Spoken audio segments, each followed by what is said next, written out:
All right. So we got a customer that brought in this heater, says it's not working. I tried to help him over the phone because there was no power. It didn't show anything on the display. When that happens, 99% of the time, there's no power getting to the heater. But I told him, you know what? You bought it. We give you a 2-year warranty. Bring it in. I'm going to check it for you. So he brought it in, and here it is. While I'm doing that, I'm also going to show you how to install it because this is an installation basis that we have. So it's almost the same thing as what you have. First of all, when you're installing it and you're using the compression fittings, I mean, we've created this as for us, but you're going to use this fitting and this. If you're going to use this fitting, do not put pipe dope or tape or anything on that. That is what this is for. It keeps the water out. So you do not want to add anything. I had to take off the Teflon tape that the customer put on. Do not put that on. This goes straight in, just like this, and it screws in. Okay? You put it in. When you put it in, okay, very important, you don't have to over tighten it, because if you over tighten it, you're going to damage this. So if you really want to over tighten it, okay, that's all I did. Nice, simple, soft.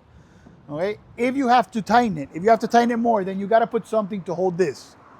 Because if you don't hold this and you over tighten this, you're going to snap this water control casing. And if you snap it, Rheem's not going to cover that under warranty. And I might be good, but even I can't get them to cover that. But look, again, I'm doing finger tight.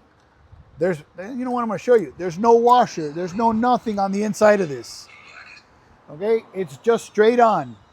Straight on. Your copper pipe that comes from your fitting, from your house, stick it straight in.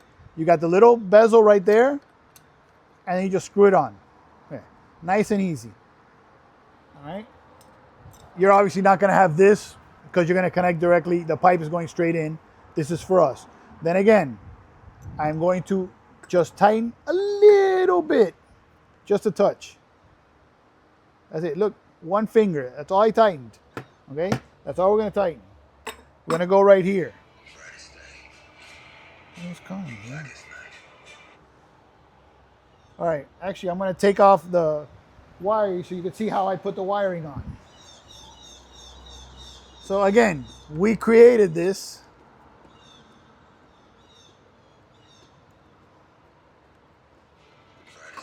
No, it's just... Sorry about that. Let me shut off my ringer so people stop bothering me. Okay, so we're not going to use the ground right now, but the ground is right here, green to green. All right. Now, you can see black and red here. I have black and red. It doesn't matter how you connect it. It's 120 on each leg. All right. So you're just going to go wherever. I'm going to even go opposite for you so you can see it doesn't make a difference. Red goes in here. When you put it in, you're going to tighten it. Okay. Once you've tightened it, you pull a little bit. Make sure it's in there. This side, you're going to put it in. Once you put it in, tighten the screw. Again, make sure it's tight. Make sure the cables are holding.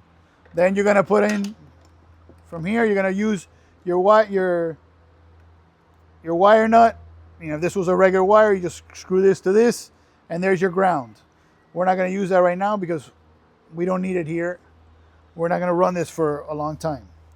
Then you run your cold, which right now we're using a faucet. So this is going to be, this part you're not going to do because you've already got the cold water coming in from your house. So this is just for us to be able to test it because we're not going to run that in a house every day. And then this is where we have our hot water.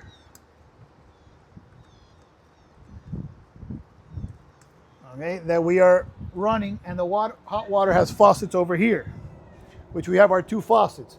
We can run, depending on what we have, we can run 1 faucet or 2. This is a 13, so it should run 2 faucets very easily. We're going to run 2 faucets. All right, now, very important, when you're installing this water heater, the most important thing, please, before anything else, turn the water on. Make sure there's water in the unit before you connect the electricity. Okay? I connected the electricity, but as you can see, I haven't connected the power. This is just a test station. Normally this would be hardwired, So this is the very last thing you're gonna do before you connect this. I'm gonna turn the water on. All right, there are my two faucets running over there with the water.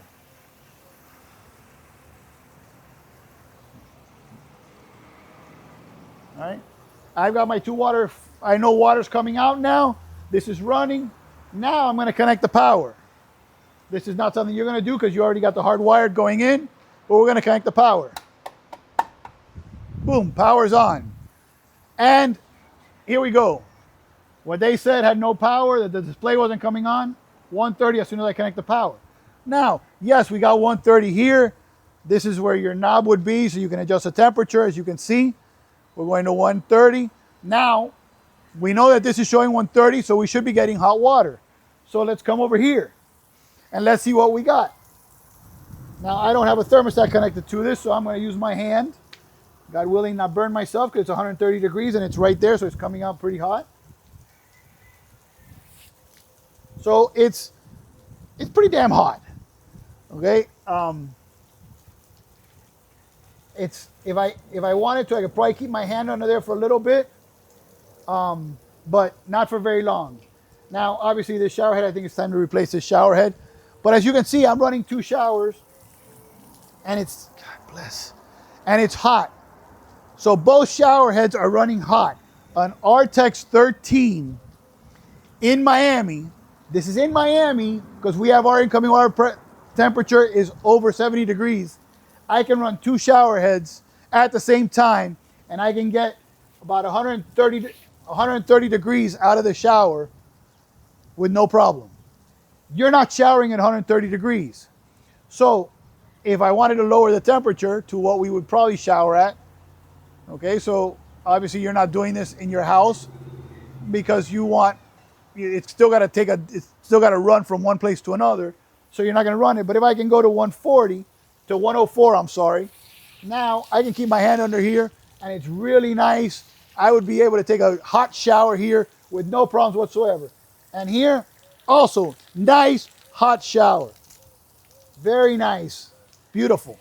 All right, and that's, I'm still losing a little bit because, as you can see, our pipe's not insulated or anything like that. So this water, even though I got it at 110, is probably coming out here about 104, 105, right?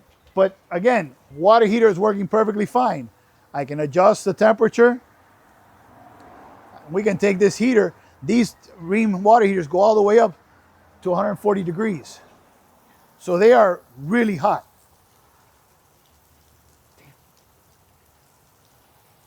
It's very hard to keep your hand under it with how hot it is.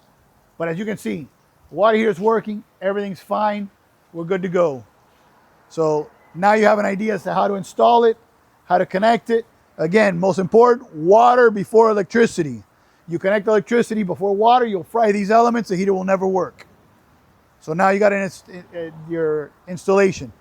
And with that said, again, whether you're buying from me or not, if you have a problem or have a question, call me. I will help you to either walk you through it or help you diagnose what you need, size it, whatever you need. If you got a problem with a tankless water heater, call me. I will answer all the questions I can for you.